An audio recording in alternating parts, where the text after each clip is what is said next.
Hello guys! Welcome back to Jill in Can. Another day, another buhay Canada tayo dito. So yesterday guys, kung napanood nyo ang aking previous vlog ay meron nga kaming car crash na naganap sa amin. At panoorin nyo yung vlog na yon dahil nagkabanggaan nga ang tatlong kotse at kami nga yung first car na naabutan ng impact na yon. So ngayon guys ay bumabiyahe pa rin kami kahit na nangyari yung car accident na yon at yung kotse namin hindi pa siya nagagamit ay hindi na siya safe gamitin for now, pero kailangan naming ituloy to dahil syempre guys nabook at naplano na namin to, and so far naman wala namang heavily injured sa amin, although parang may whiplash nga kaming naramdaman sa katawan ni tita at sa akin, pero so far medyo okay na din kahit papano. So kailangan lang natin ituloy to guys kasi sayang naman dahil galing pa sila ng US ang aking mother-in-law at ang aking tita-in-law.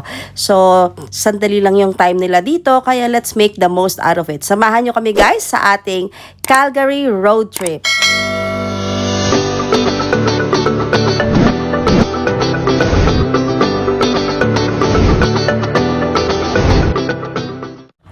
Ayan guys, so nandito na tayo sa ating first Airbnb dito sa Airdrie.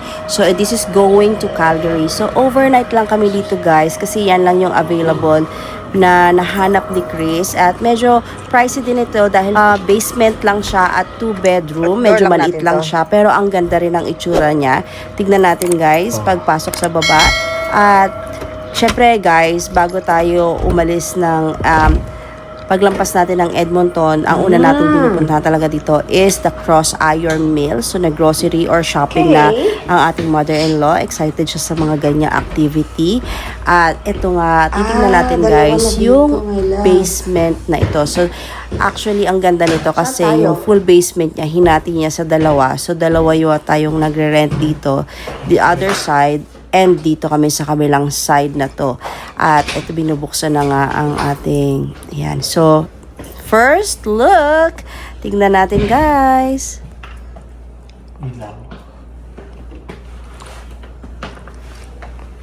Ganda naman ang sala. Wow.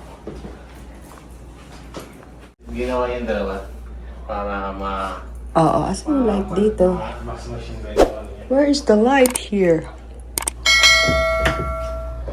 Okay na sila. So, this is the toilet and bath. Nag-iisa lang siya, kaya sharing na lang kami. At nandyan meron na rin mga bath towels na kasama. At tingnan nyo naman, ang ganda, ba diba? So, buksan natin yung lampshade para ma-feel natin yung ambience na gusto nyong iparamdam sa atin. At ito nga guys, ay first bedroom. Meron siyang extra bed. At meron din siyang closet. Yan, so may fan din siya. Actually, malamig dito guys sa basement dahil nga alam nyo pag basement mas cooler talaga yung temperature dito. At kaya siguradong magiging masarap ang ating pagpapahinga dito mamaya. Usually talaga pag summer guys, mas masarap magstay sa basement kasi kung nasa taas ka talagang sobrang mainit ang weather. Yan, so okay naman guys, maganda yung ating nakikita dito. So far so good. This is worth $450 per night. Medyo pricey siya because I think this is in Airdrie, and ang ganda ng community niya guys. Para siyang bago siyang community. Lahat ng mga bahay pare-parehas, mga bago rin yung mga tayo. So ayan, tingnan natin ang kitchen. Wala lang siyang dining table. Usually pag basement at mga 2 bedroom na maliliit, wala siyang dining table. Pero sana they could have just put a small table for yung mga little things na kung meron kayong kakainin, mga ganon. So nung kumain kami, nilagay namin yan dito sa counter, kitchen counter.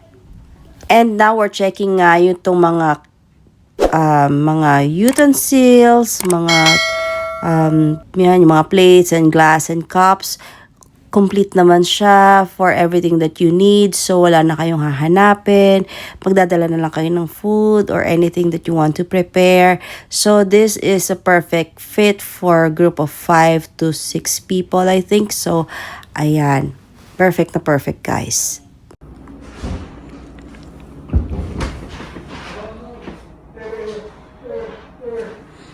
The next day. Good morning! They're sleeping. The baby, you're awake. Celestia, look here. Good morning, vlog. It's our second day. So, natuloy kami, guys. Kwento ko sa inyo mamaya. Hello! Welcome to Jillian Can. So, ngayon ay nandito tayo sa... We're not in Edmonton. At tayo ay nasa Airdrie. Wala pa tayo sa Calgary, pero ano siya, in between or pa going to Calgary na tayo. So, hindi kami nag-Airbnb sa Calgary. Pero pupunta pa rin tayo ng Calgary. Abangan yung mga mangyayari ngayon. Pero kahapon kami dumating at natuloy kami guys dito sa aming trip to Calgary. So, kwento ko sa inyo later. Breakfast muna tayo guys. Andito si Tita Lydia. Hindi pa sila haharap sa camera kasi narinig ko.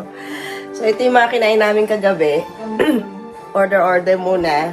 Tapos may dala ako na niluto ng aking anak na chocolate crinkles.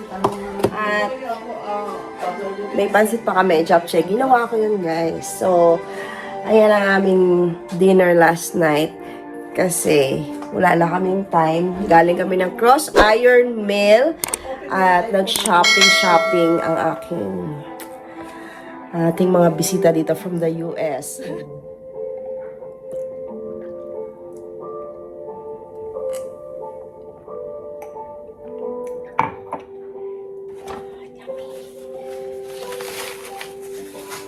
May oatmeal pa pala dito. A few moments later.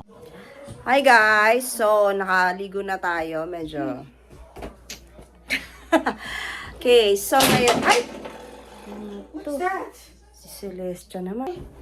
So, ngayon guys, mag-unbox tayo ng aking natanggap from my mother-in-law.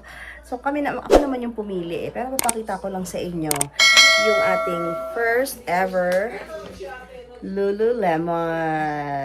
Yan. So, let's watch this. I'll be using my Ray-Ban Meta. Yan. So, ito na ating Lululemon Made to Feel. Yan. So, tignan natin guys. My first ever. Yan. So, okay, so ito yung belt bag. So, may zipper siya dito sa likod. At ito yung tag niya. Very spacious. At ito. White yung pinili ko. Kahit dumihin siya. Iingatan lang natin. Tapos may lagayan siya dito. Dalawa. At ang zipper ay gold. So, gold and white. Ayan. Tapos, pwedeng lagyan ng keychain. Tapos, ito. Diyan. Kung anong gusto nyo ilagay dito. Ayan. So, ito yung strap niya. And, this is the logo of Lululemon. At, magkano ba to guys? This is $78. So, every belt bag, extra large. So, medyo malaki siya, no? Ito yung extra large. Kasi gusto ko medyo spacious. And, meron pa ba? Yes. Meron tayong bagong purse or wallet. So, ito. Pang mga cards. So, pwede siyang isabit. Kung gusto nyo ilagay dito.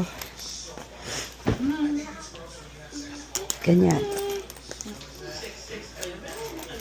So, ito ay lagay ng mga cards. Yan. So, this is the brand. May tatlo. And then, meron pang sa labas.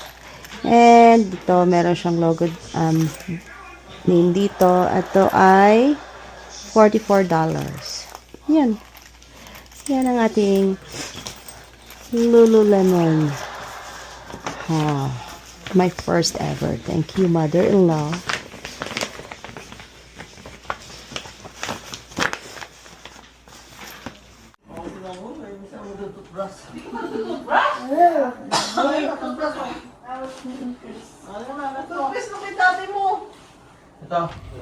So, pack up na tayo guys dahil overnight stay nga lang tayo ay kahit papano naman ay enjoy naman namin ang aming pagstay dito kahit maikli lang.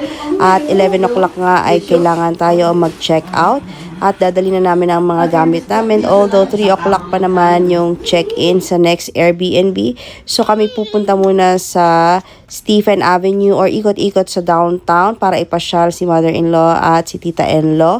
At eto, ang ganda talaga ng paligid dito guys. So, ang Calgary Stampede namin ay after namin mag-check-in. A few moments later. So, we're here in Calgary Tower, souvenir shop. Ayan. Tignan natin yung mga souvenir shop. Mga souvenirs. At shout out nga pala guys kay Emma, ay isa sa mga sikat na Pinoy Canadian vloggers dito sa Canada, based in Calgary. So from Alwin and Emma, thank you for messaging me because sabi nila, I saw your car accident video. So if I have questions regarding claims of bodily injury, so they can assist us.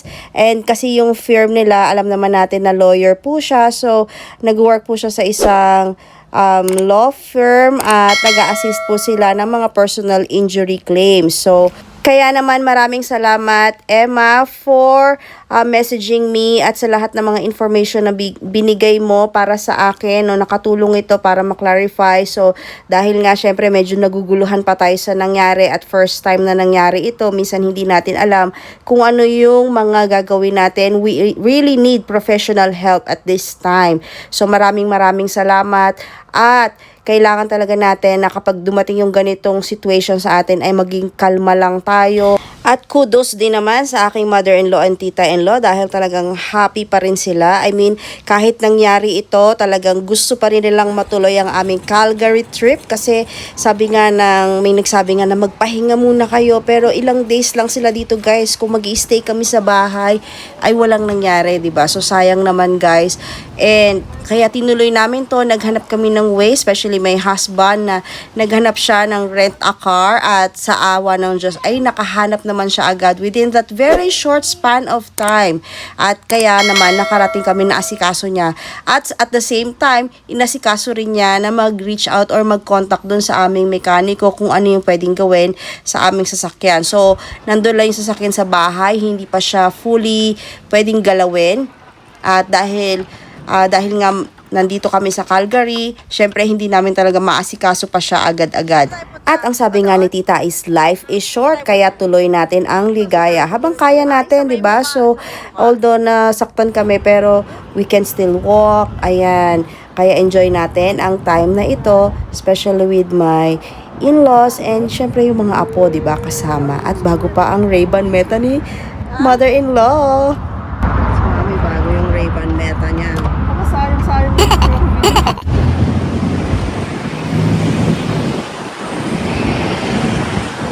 So may line. There's a line.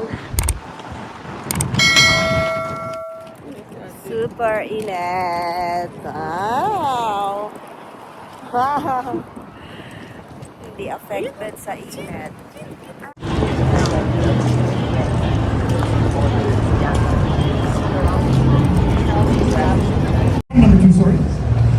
What's happening? Best of three. Really looking to tie it up, send it to a dice match, get an airborne. Wow. Here we go. Tie it up. Dice match it is.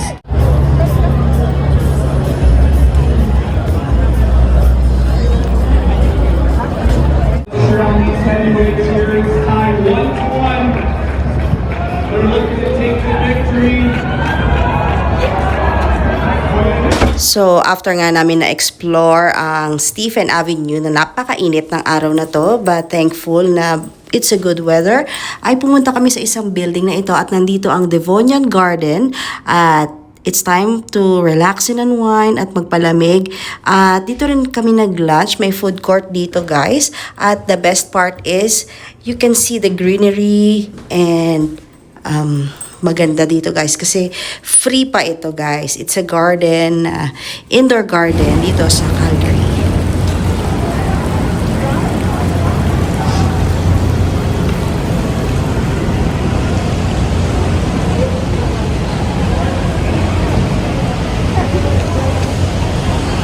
Screw pine? What's a screw pine?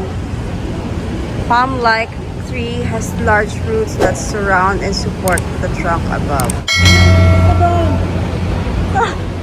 Yung mga buhaya? Mga buhaya. Dapat na.